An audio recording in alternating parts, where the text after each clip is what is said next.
Hello everybody and welcome to another Thrinacia webinar video.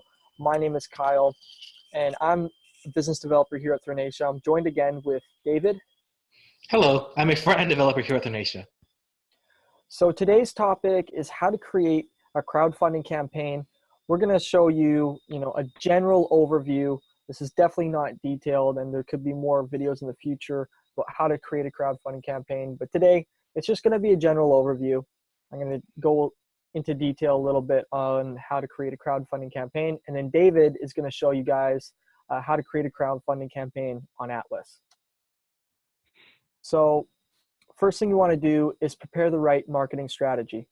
I could not emphasize enough that you need to do your research. A lot of successful campaigns take months of research before they even start creating the campaign. What you want to do is figure out all the details for your campaign, whether it be if it's a donations, whether you're trying to get a product out onto the market, whatever that may be. You need to figure out all those details and then do research. See which campaigns are similar to yours, which have already been successful in the past, and use similar marketing strategies and implement those into your own marketing strategy. And that's going to really help you out. So as much research as you can do is great. Whether you have to take months to do that, that's fine. Another thing is you have to understand that if you're trying to generate hundreds of thousands of dollars, you need to know that this is going to cost you money. So if you're going to run a crowdfunding campaign, although you are trying to generate money, it will cost you money in marketing. Now, it all depends on how much you're trying to get, how much money you're trying to fund for.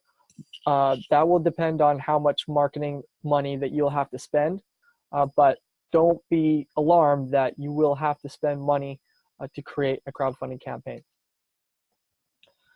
So once you figure out all the details for your campaign, you want to create the right marketing strategy. And as mentioned before, you should be looking at past successful campaigns and using some of their strategies with your own. Of course, you need to have a full crowdfunding strategy. You need to know who it is that's going to be looking at your crowdfunding campaign, and where you're going to be marketing to those people, where those people are going on a day-to-day basis when they're on the internet or even offline. So make sure that you have a complete strategy created. We also recommend that you guys use a pre-launch campaign. This could be huge because the idea of a pre-launch campaign is that as soon as you launch your campaign, you have a percentage of your funding goal already generated on that very first day. So you're marketing your campaign before you launch, and then on the launching day, people are already going to donate. And this is going to further help convince potential backers that your campaign is legitimate. So if they see that there's only 1 or 2 backers on the campaign and they have no idea, they just learned about your product or your donation charity or whatnot, and they see that there's only 1 or 2 backers, that doesn't look very convincing.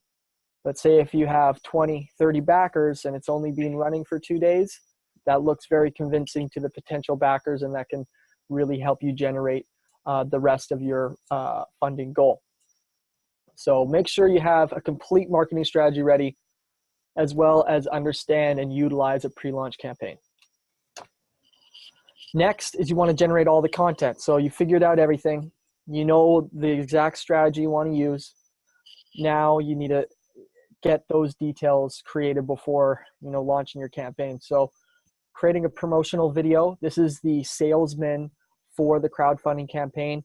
This is going to be, a lot of the times it's a thumbnail video on a platform that's going to be intriguing for them. And David's going to show you guys how to add a thumbnail video, as well as the promotional video that is going to be on the actual campaign page.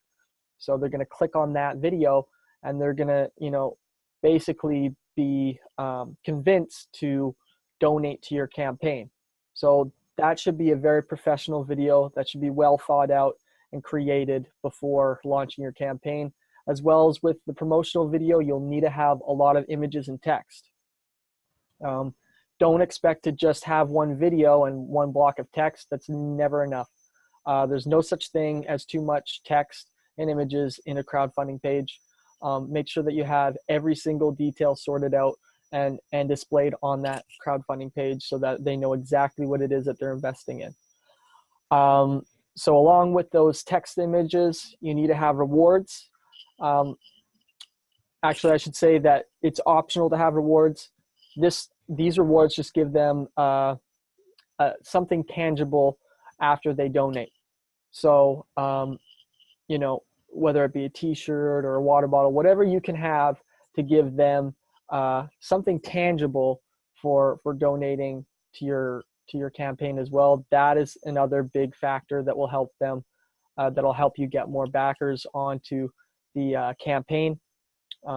Like I said, the biggest factors there is having a good promotional video, having those rewards, and having other backers already donating to the campaign, you know, on the very first launching day. That's going to be very convincing and look very good on your campaign. So make sure you take the time to create those marketing strategies, have rewards ready, have a great promotional video so that you're on your way to success.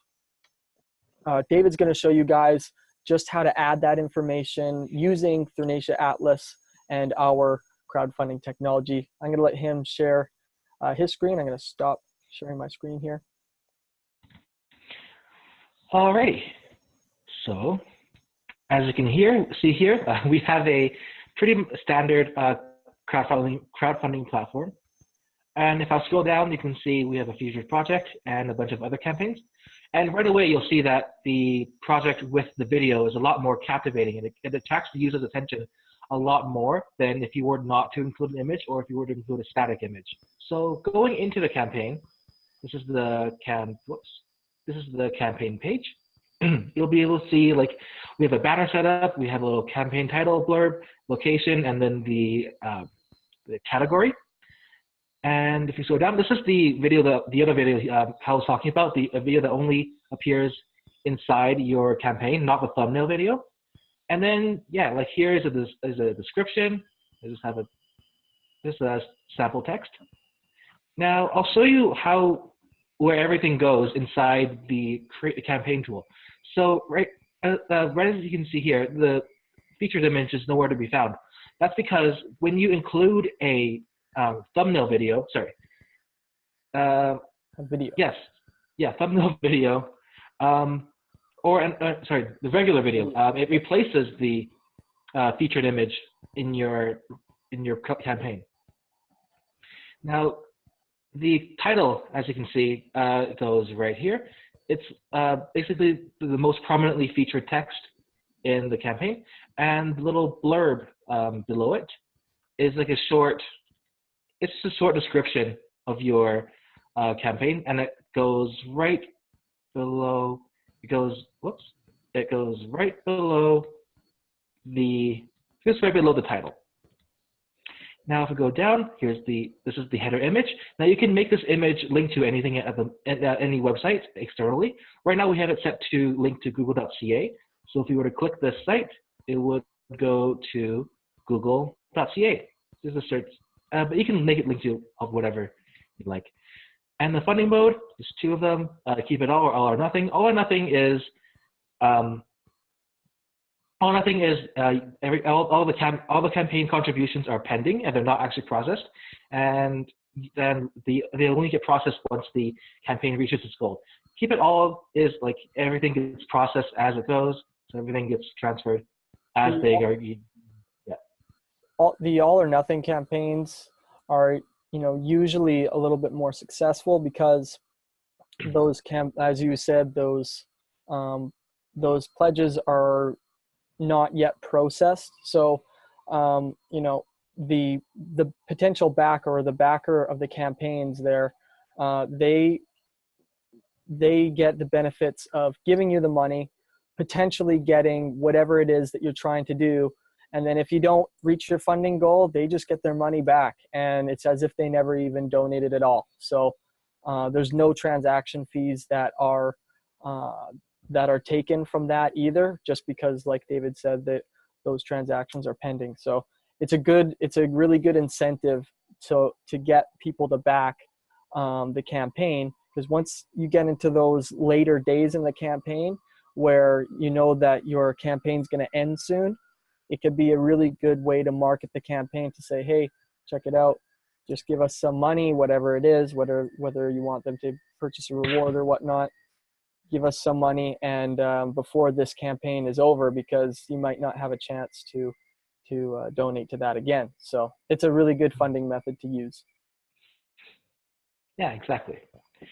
And moving on, so the location and the category, both of these are filters you can apply that makes it easier for the user to find your campaign by searching for, I don't know, campaigns in Vancouver, or campaigns that are under the category of design.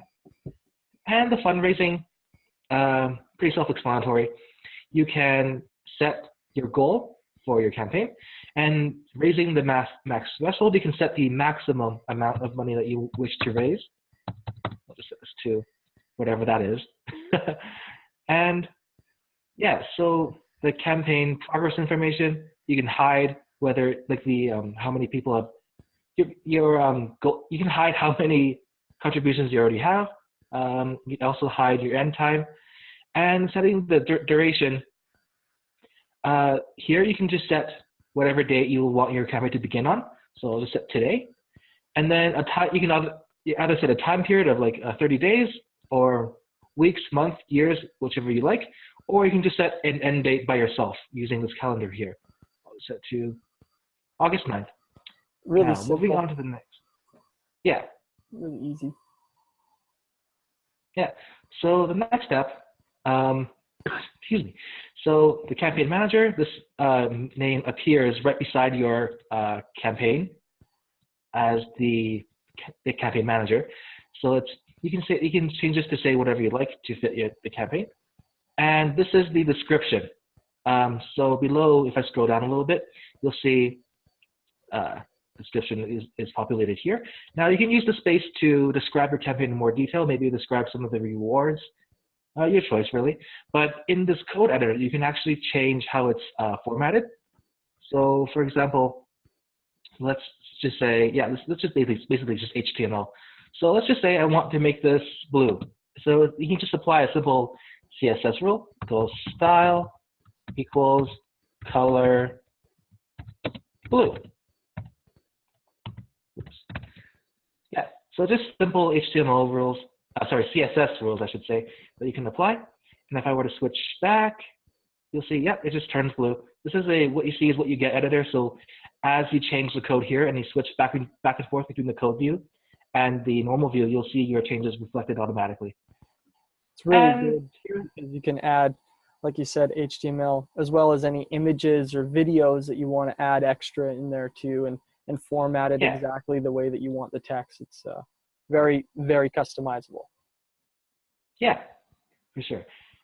And this is the rest of the campaign setup here. It's the links. You can add whatever links to external sites you have. So for example, if you had your own website, you can link back to that in your campaign, so your users can find your website easily. And the facts is just frequently asked questions. You can just populate it with whatever you like. Just add as, yeah. Yeah, just add whatever you like.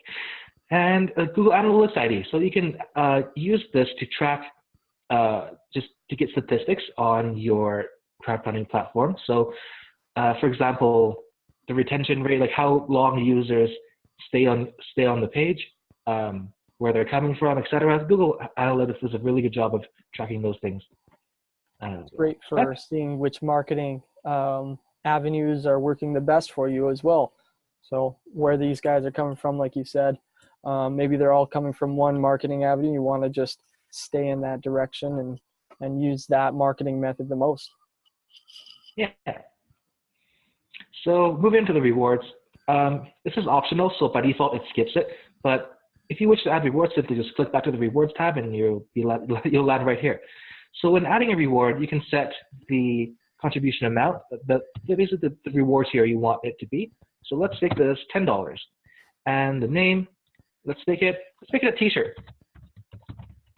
Just for example. And you can describe the t-shirt. Wow, it fits great and is available. I can't spell. In a wide variety of colors. Okay, now the term limit, you can choose how many. Yeah, so how many you want of this to to give out. So let's just put 10, whatever. It doesn't really matter too much for our example. Delivery date, pretty self-explanatory. You can choose when the item is expected to be delivered. And the shipping options, well, you can choose, yeah, it's pretty self-explanatory. Now the reward attributes, you can actually choose, or add, sorry, attributes that the user can pick for the t-shirt. So for example, I can put size, and then I can add like small, medium, large, just so you have a size for your t-shirt.